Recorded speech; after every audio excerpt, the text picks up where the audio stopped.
Hi guys, naday ko tip para sa inyo pagpas pa sa inyong laptop o computer. So, ato ka sa task manager.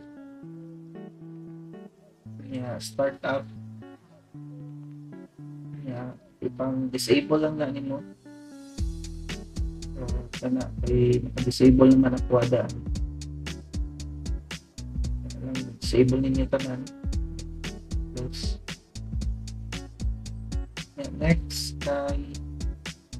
search ka sa Windows o run. Then, type ninyo temp. Ato ka sa mga temporary files. Select all lang or control A. Permanently delete mo.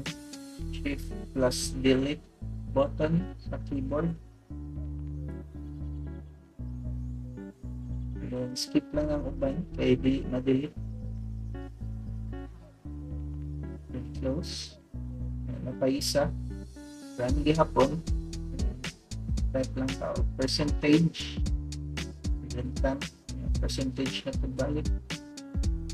So, another temporary files ready hapon sa lain niya folder. So, Control A or select all. Shift delete. Then yes.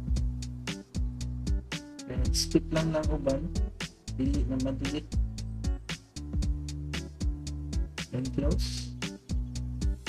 Next is add ta sa adjust the performance windows i-click lang na itong adjust for best performance and then okay. So kanino pas-pas na hindi na computer.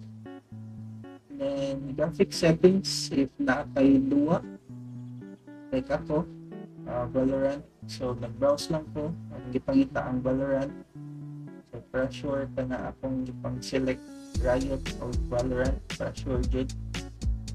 Then i-click nimo, then ito pa sa option and then i-choose nimo ang high performance niya save.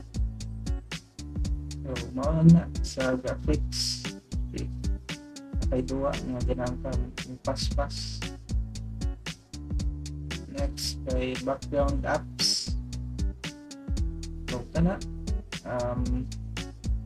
actually naka-turn on na ganina, then ako lang i-turn off kana i-turn off lang ninyo para